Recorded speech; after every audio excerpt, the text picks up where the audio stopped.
जय Hind everyone. PW nursing वाला के इस प्लेटफॉर्म पे आपका बहुत बहुत स्वागत है। एक ऐसा प्लेटफॉर्म जिसने नर्सिंग फील्ड के बहुत सारे एग्जाम्स में कई सारे कैंडिडेट्स को सफलता दिलाई है, सक्सेस दिलाई है। और आज एक ऐसी ही सक्सेस स्टोरी लेके हम आपके सामने फिर से आ गए हैं। वैसे तो आप लोगों ने बहुत सारे इंटरव्यूज़ देखे हैं, बहुत सारे कैंडिडेट्स जो यहाँ से सिलेक्ट होके गए हैं, आप लोगों ने उनके इंटरव्यूज़ भी देखे होंगे। अभी हाल ही में आपका एक एग्ज़ाम रिजल्ट आया है जीएमसीएच का, और उसकी एक सक्सेस स्टोरी लेके आज ये प्लेटफॉर्म फिर से आप लोगों के सामने है। और हमारे साथ मौजूद हैं शिवानी शिवानी जिंटा, जिनकी 184 रैंक आई है जीएमसीएच एग्जाम में। तो शिवानी, आपका बहुत बहुत स्वागत है एंड मैनी मैनी कॉन्ग्रेचुलेशंस। जो आपको ये सफलता मिली है इसके लिए आपकी पूरी टीम, नर्सिंग की पूरी टीम जो है पीडब्ल्यू की, आपको बहुत बहुत बधाई देती है। वेलकम। Thank you ma'am.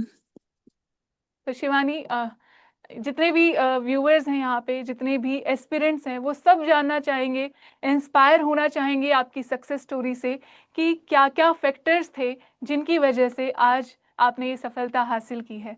तो सबसे पहले शुरुआत करते हैं कि आपने जो ये नर्सिंग फील्ड चूज़ किया वहाँ से लेकर और आपकी जो पूरी ये जर्नी रही है यहाँ तक की नर्सिंग एग्ज़ाम्स प्रिपरेशन की, उसके बारे में थोड़ा सा सभी को बताओ। आपने जो शुरुआत की नर्सिंग, क्या इंस्पिरेशन थी, क्या एक फैक्टर था जिससे आपने डिसाइड किया कि मुझे नर्सिंग फील्ड में जाना है? पहले तो ट्वेल्थ के बाद मतलब पहले तो मतलब नीट की तैयारी की थी 2 साल। उसके बाद एग्जाम दिया था नर्सिंग का। फर्स्ट टाइम नहीं हुआ, सेकंड टाइम हुआ। ओके। अ, उसके बाद वहाँ पे स्टडीज हुई, गवर्नमेंट कॉलेज मिला। एंड देन आपने प्रिपरेशन स्टार्ट की नर्सिंग एग्जाम्स की। अच्छा, कौन कौन से एग्जाम थे जिसमें अभी तक आप अपीयर हुए हैं, जो आपने एग्जाम अटेम्प्ट किए हैं? नॉर्सेट 7 और नॉर्सेट 8। ओके। और इसके अलावा ईएसआईसी का भी एग्जाम दिया था, ओके। और एमएनएस का भी। ठीक है। तो जीएमसीएच के लिए आपका फर्स्ट अटेम्प्ट था शिवानी। हाँ जी। ऑलराइट, तो अपनी प्रिपरेशन के बारे में थोड़ा सा बताओ कि आपने कैसे कैसे तैयारी की। पहले तो नहीं पता था कि नॉर्सेट, मतलब नॉर्सेट के जब शुरू में जब हम मतलब बीएससी नर्सिंग की थी, तो थर्ड या फोर्थ ईयर में पता चला। फिर उस टाइम प्रेपरेशन तो नहीं हुई। उसके फोर्थ ईयर के बाद सोचा कि प्रेपरेशन करूंगी। फिर मतलब ऐसी वीडियो स्क्रॉल करते हुए मतलब हम्म। आरोग्यम बैच देखा था। आरोग्यम बैच से थोड़ी सी स्टडी मतलब वो शुरू की थी प्रेपरेशन। फिर उसके बाद नाइटिंगल नॉर्सेट 7 के लिए नाइटिंगल रेगुलर बैच आया था, उसमें मैंने एनरोल किया था। और उसके बाद मतलब उससे स्टडी की, सब कुछ नोट्स बनाए, हैंड रिटन नोट्स वगैरह, और उसके बाद उन्हीं को स्टडी करी थी। Okay okay. तो शिवानी, जब भी आप बैच में एनरोल करते हैं तो हम मेंटोर्स हर एक बच्चे को गाइड करते हैं कि आपको जो है एक पर्टिकुलर स्ट्रैटेजी को फॉलो करना है, आपको ये चीज़ें फॉलो करनी है।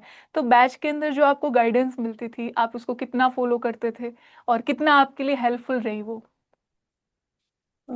शुरू में तो नहीं हो पाई, मतलब नोट्स तो बना लेती थी, उनको थोड़ा रिवीजन प्रॉब्लम होता था, रिवीजन नहीं हो पाती थी साथ साथ।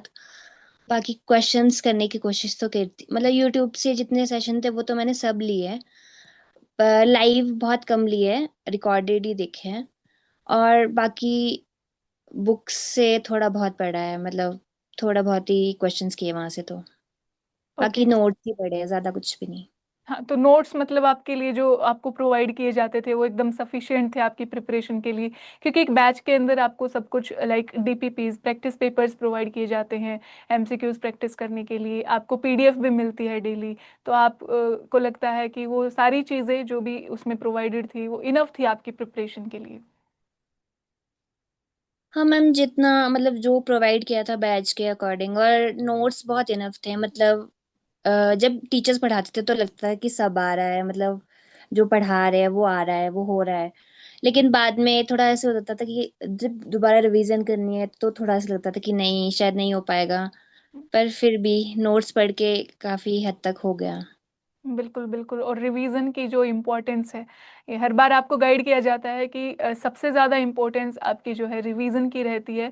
आपने 100% बेशक से सिलेबस पढ़ लिया है, कवर कर लिया है, लेकिन जब तक आप रिवाइज नहीं करेंगे तो आपके दिमाग में वो चीज़ बैठेंगी नहीं, आपकी प्रैक्टिस में वो चीज़ नहीं आएंगी। तो शिवानी, ये जो रिवीजन की इम्पोर्टेंस है आपके लिए कितनी इम्पोर्टेंट रही, एक बार सभी एस्पिरेंट्स को ज़रूर बताइए। मैम रिवीजन मतलब जब नोट्स वगैरह कंप्लीट हो गए उसके बाद मैंने मतलब कोशिश की कि रिवीजन कर रही हूँ। बीच बीच में थोड़ा सा मतलब कंसिस्टेंसी ब्रेक हो जाती थी, कभी बीच में कुछ प्रॉब्लम हो जाती थी तो उसकी वजह से, बट मैंने रिवीजन फिर भी मतलब कोई पूरा वो किया कि रिवीजन कर रही हूँ साथ साथ। बिल्कुल बिल्कुल। तो एक पर्टिकुलर हम सब्जेक्ट बोलें या चैप्टर बोलें, तो आप कितनी बार कहेंगे कि इतनी बार अगर हमने रिवाइज कर लिया तो सफिशिएंट है वो पेपर के लिए? डिपेंड करता है कि कितना समझ में आया या फिर कितना आप मतलब उसको ग्रैब कर पा रहे हो, कितने नोट्स कैसे है वैसे उस पे। मतलब अगर 3 to 4 टाइम्स आप कर लोगे तो मे बी हो सकता है। Okay, 3 to 4 times revision is must अगर आपको कोई भी एग्जाम निकालना है और जो पढ़ा हुआ है उसको रिटेन करके रखना है। बिल्कुल। तो आपने मॉक टेस्ट लगाए? यस मैम, जो मतलब पीडब्ल्यू के जितने भी वो थे वो मॉक टेस्ट वो लगाए थे, बाकी उसके अलावा और कहीं से मिल जाता था तो वो भी लगा लेती थी। क्योंकि क्वेश्चंस आप जितने ज़्यादा प्रैक्टिस करते हो, ठीक है, आप उतने ही जो है कॉन्फिडेंस बूस्ट होता है आपका। अच्छा, जब आप मॉक टेस्ट लगाते थे तो स्टार्टिंग से एंड तक की मॉक टेस्ट की जो जर्नी रही है या आपने जो भी टेस्ट सीरीज लगाई है, वो एक बार ज़रूर बताइए। क्योंकि ऐसा होता है कि बच्चे जब स्टार्टिंग में स्टार्ट करते हैं तो इनिशियल फेज में ऐसा होता है कि बहुत ज़्यादा नेगेटिव मार्किंग आ रही है, बहुत ज़्यादा गलत हो रहे हैं, ठीक है, उतना नहीं जा रहा है जितना एक एक्सपेक्टेड कट ऑफ होती है किसी भी एग्जाम के लिए। और उसको जब आपने बढ़ाया, वो जब बूस्ट हुआ, स्कोर कैसे बूस्ट हुआ और स्टार्टिंग में क्या मतलब कंडीशन थी? मैम मॉक टेस्ट जब शुरू में लगाए थे तो मतलब नेगेटिव तो होते ही थे, और हम्म। बाद में भी मतलब नॉट सेट मतलब 7 और 8 में भी मेरा प्री क्लियर नहीं हुआ। हम्म। मतलब 8 में तो मैं मतलब 92% आई थी जनरल के उसमें, तो मतलब 1 मार्क से रह गई थी, ऐसा बोल ओके। सकते हैं। बाकी अभी भी ऐसे नेगेटिव तो होते ही हैं, बट इस बार भी मैंने मतलब जीएमसीएच में भी क्वेश्चन तो ज्यादा ही मतलब वो किए थे, अटेम्प्ट किए थे। सिर्फ 2-3 क्वेश्चन ही छोड़े थे, बाकी पूरा अटेम्प्ट किया था। ओके। ओके। ओके शिवानी, तो ये बहुत अच्छी बात है। ठीक है, अब सभी एस्पिरेंट ये ज़रूर जानना चाहेंगे कि आप ने जो प्रिपरेशन की है, इसमें आपका सबसे बड़ा फैक्टर या मतलब जिसने आपको जो है सबसे ज़्यादा मदद की, मतलब कोई ऐसा सपोर्ट फैमिली से जिसकी वजह से आप मानती हैं खुद को कि हाँ, इस सपोर्ट की वजह से मैं जो है ये सिलेक्शन ले पाई? फैमिली तो हमेशा ही सपोर्टिंग रही, वो तो हमेशा बोलते थे कोई बात नहीं, इस बार नहीं हुआ तो कोई बात नहीं, अगली बार हो जाएगा। नहीं, कई बार बट जब हम यस फेलियर्स फेस करते हैं तो लगता है कि अब बस छोड़ दो, ठीक है, बहुत अटेम्प्ट दे लिए। तो वो चीज़ सभी जानना चाहेंगे कि आपकी लाइफ में क्या रोल प्ले किया गया? फेलियर से मतलब ऐसे लास्ट में ऐसे लगता था कि अभी 1 नंबर से रह गई, अब मतलब क्यों, कैसे पढूं, दोबारा से वही चीज पढ़ना फिर से, मतलब स्टार्टिंग से स्टार्ट करना फिर से, थोड़ा टफ था। बट मतलब फैमिली ने बहुत सपोर्ट किया कि ठीक है कोई बात नहीं, 1 नंबर से रही, अगली बार हो जाएगा, कहीं ना बिल्कुल कहीं तो हो बिल्कुल। ही जाएगा वैसा वाला, तो इसलिए। बिल्कुल बिल्कुल। तो कहते हैं कि आधे रास्ते जाके वापस लौटने की मत सोचो, क्योंकि वापस जब लौट रहे हो तब भी आधा रास्ता तय करना पड़ेगा। ठीक है, तो बहुत ज़रूरी है खुद पर विश्वास होना, और एक सपोर्ट सबकी लाइफ में होता है, फैमिली का है, फ्रेंड्स का है, ठीक है, आपके टीचर्स का जो हमेशा आपके साथ रहता है। अगर आपको खुद पे विश्वास है तो ये सबसे बड़ा फैक्टर होता है आपकी सिलेक्शन के लिए। ठीक है।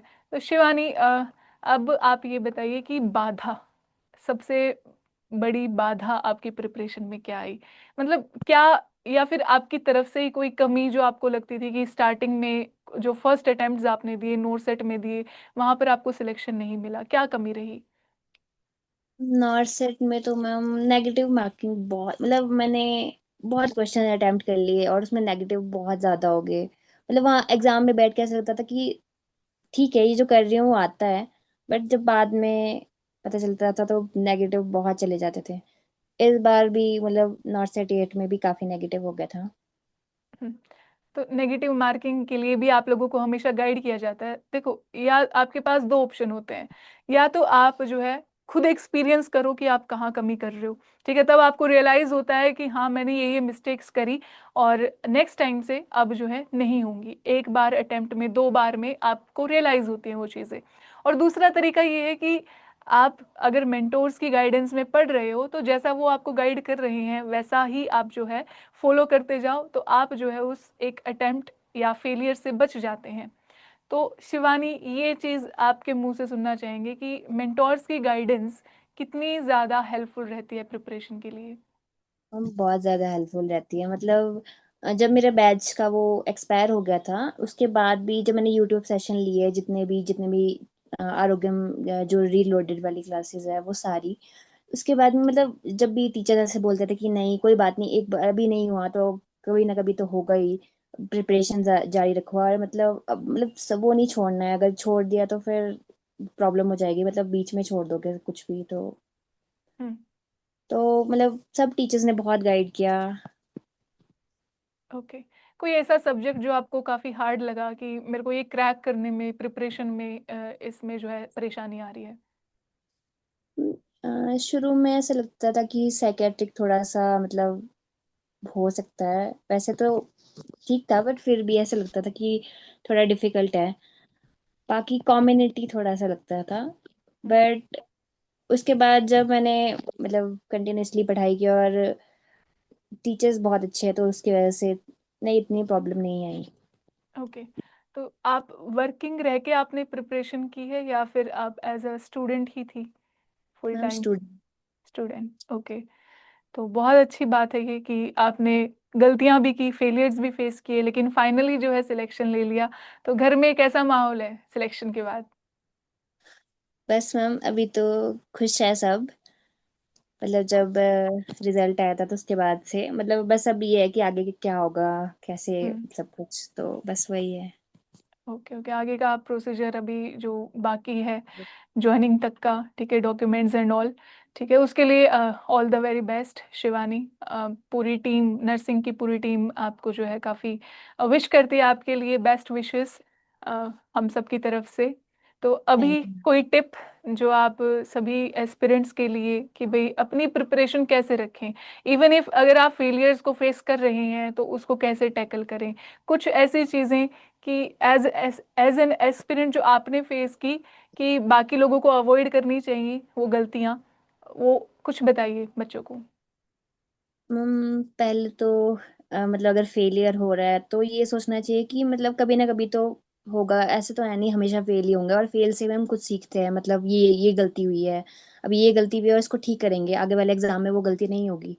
तो कहीं ना कहीं तो आगे बढ़ने की सीढ़ी है एक तरह से फेलियर। और बाकी फैमिली सपोर्ट कर रही है, इतने अच्छे टीचर्स मिले हैं हमें पीडब्ल्यू के उससे, तो मतलब बाकी कुछ नहीं, रिवीजन करो, अपना जितने नोट्स बनाए हैं उसको अच्छे से रिवाइज करो, ज्यादा से ज्यादा क्वेश्चन प्रैक्टिस और हो जाएगा मैम। बिल्कुल बिल्कुल। Thank you so much Shivani, बच्चों को गाइड करने के लिए, इंस्पायर करने के लिए अपनी स्टोरी से। तो शिवानी थी हमारे साथ, आप सबने देखा कि किस तरह से उन्होंने फेलियर्स को भी फेस किया, ठीक है, बट स्टिल अपनी जर्नी को, प्रिपरेशन को कंटिन्यू रखा, खुद को फिर से समेट के जो है पूरी प्रिपरेशन स्टार्टिंग से करना। जितने भी आपके फर्स्ट अटेम्प्ट आप दे चुके हैं, सेकंड अटेम्प्ट आप दे चुके हैं, ठीक है, जब आप रिपीट करते हैं, रिपीटर्स इस बात को काफ़ी रिलेट कर पा रहे होंगे कि आपको जब शुरुआत से सारी चीज़ें स्टार्ट करनी पड़ती हैं, एक पर्टिकुलर एग्जाम को टारगेट करके जब आप पूरी प्रिपरेशन करते हो, ठीक है, तो पहले आप काफ़ी डिमोटिवेट हो चुके होते हो फेलियर की वजह से, बट स्टिल खुद को प्रिपेयर करना, ठीक है, मोटिवेट करते जाना, ठीक है, अपने टारगेट तक पहुंचना, ये बहुत बड़ी बात है। ठीक है, तो अपने आप को मोटिवेट रखना है, अपने आप पे विश्वास रखना है हर एक स्टूडेंट को।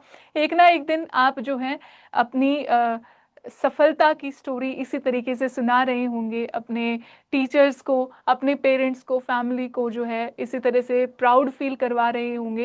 आई एम श्योर शिवानी, आपके हम टीचर्स की तरह ही पेरेंट्स, फैमिली, सब लोग जो है आपको, आप पे काफ़ी प्राउड फील कर रहे हैं इस वक्त। तो यस सबसे मैम। ज़्यादा सबसे ज़्यादा खुशी किसको हुई फैमिली में? मेरा छोटा भाई है। मैंने हम्म। जब उसको बताया तो उसको मतलब बहुत मतलब वो ऐसा हुआ कि बहुत अच्छा हुआ, जॉब लग गए। ये मतलब अपने बहुत मतलब वो मतलब उसने मुझे बहुत वो भी किया। उसने बोला था कि कुछ नहीं है, एक अटेम्प्ट में नहीं हुआ, कोई बात नहीं, अगले उसमें हो जाएगा। मतलब आप प्रिपरेशन मत छोड़ो, या फिर ऐसे मत करो कि नहीं अब नहीं करूंगी, मतलब ऐसे वाला। तो उसने बहुत वो किया। बिल्कुल बाकी बिल्कुल। मम्मी पापा तो है ही। बिल्कुल बिल्कुल। तो आप सबने देखा एक सक्सेस स्टोरी जो इस प्लेटफॉर्म पे आपको देखने को मिली, और इस तरह की स्टोरीज बहुत आती रहेंगी इन फ्यूचर।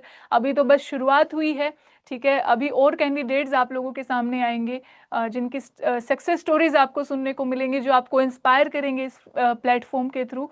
तो आप सभी अगर नेक्स्ट वो कैंडिडेट बनना चाहते हैं, नेक्स्ट सक्सेस आप अपनी देखना चाहते हैं, तो बिल्कुल आपको यहाँ पर जुड़े रहना है पीडब्ल्यू नर्सिंग वाला के इस प्लेटफॉर्म पे। ठीक है, तो अभी इस सेशन को एंड करते हैं और इसी तरह के एक खास सेशन के साथ फिर से आप लोगों के सामने हाजिर रहेंगे। Bye bye, thank you very much, take care, जय हिंद।